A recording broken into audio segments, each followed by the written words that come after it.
from North Korea reaches a whole new level.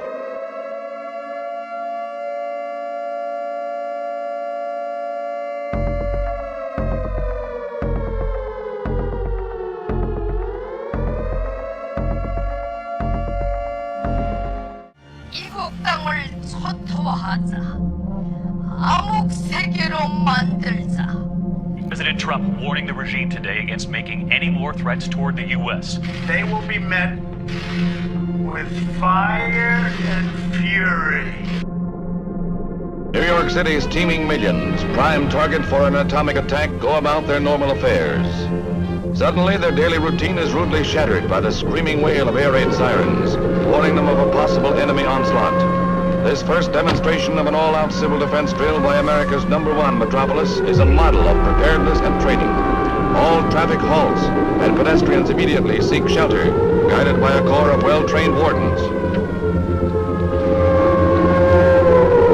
All autos are parked.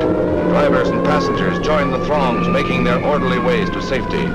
The stock exchange, nerve center of international finance, is caught in its mid-morning rush. The entire drill, lasting for only a few minutes, is carried out with precision, without complaint by New York's busy millions. Schools have been alerted, and pupils briefed on methods of protection from atomic blasts. With the simulated enemy bombing in progress, the mighty town's heart almost ceases to beat. The only surface activity is carried on by the Civil Defense Control. Reports are coordinated under the direction of Arthur Wallander, Civil Defense Director. New York silently waits.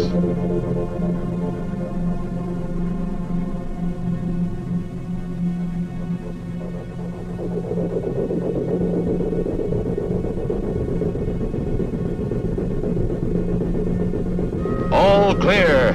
New York's first civil defense drill is a tribute to its citizens and defense organizations.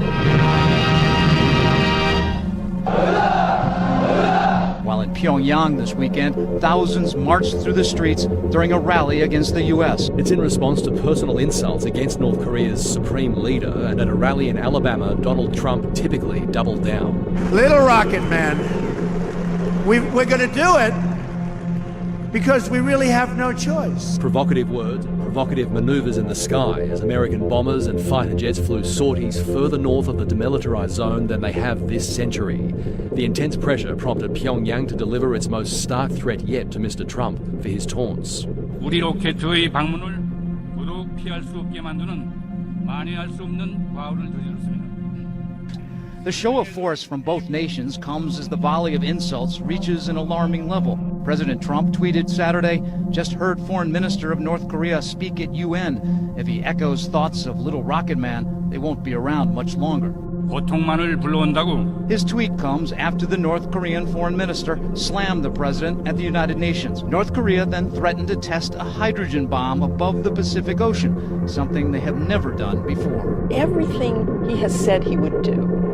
I will test a hydrogen bomb. I will send an ICBM test. He's done. So why wouldn't he test a hydrogen bomb in the Pacific?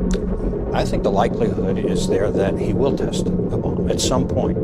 Bob Woodruff joins us live now in studio. Bob, you've been covering North Korea for more than a decade. You were just on the North Korean-China border, and you said you saw something you've never seen before. Yeah, I think on the Chinese side, there's absolutely more tensions growing, partly because there's more, missile launches, also underground nuclear tests. But the bottom line is, they told me, Tom, they just don't understand Kim Jong-un. They have no idea what he's going to do, and he's unpredictable compared to his father and his grandfather. Pyongyang's missiles are certainly capable of 14 missile tests this year, most have been short-range, comfortably reaching Tokyo and Seoul. North Korea's Hwasong-12 travels 4,500 kilometres. That puts the US territory of Guam at risk.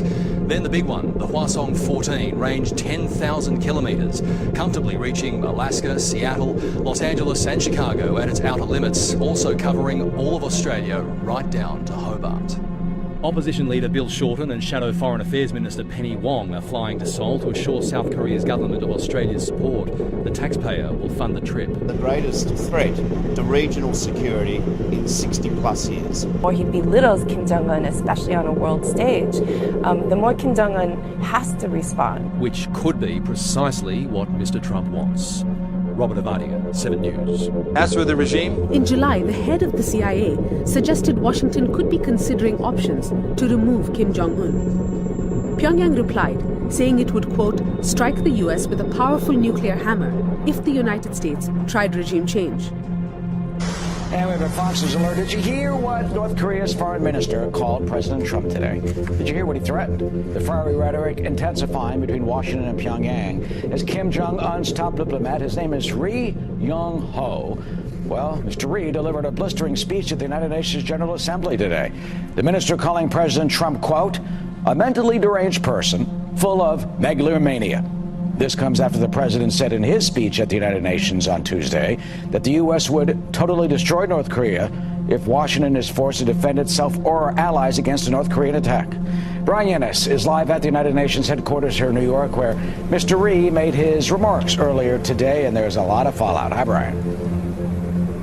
Hi, Eric. Well, yeah, a clear escalation in this war of words that continues with the United States and President Trump between North Korea. Now, North Korea came out swinging from the very beginning. As you said, the foreign minister, Ri Yong Ho, speaking on behalf of his boss, the leader Kim Jong-un today, particularly beginning the speech, going after President Trump's speech given at the United Nations General Assembly on Tuesday, particularly the part in which President Trump mockingly referred to the leader of North Korea, Kim Jong-un, as Rocket Man, who was, quote, on a suicide mission. Well, today, Ri Yong Ho said that he thought it was only fair that North Korea had a chance to respond in kind with the same kind of, quote, corresponding tone. Listen.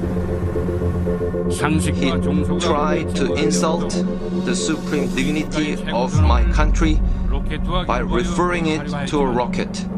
By doing so, however, he committed an irreversible mistake of making our rockets' visit to the entire U.S. mainland inevitable all the more.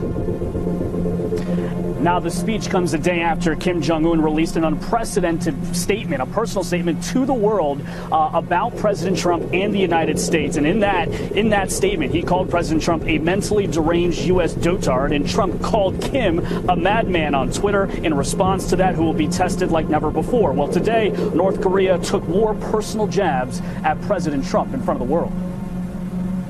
The person who is chastised even by American people as Commander-in-Chief, Lion King, President Evil, is holding the seat of the U.S. President, and the dangerous reality that the gambler who grew old using threats, frauds, and all other schemes to acquire a patch of land holds the nuclear button. These are what constitute the gravest threat to the international peace and security today.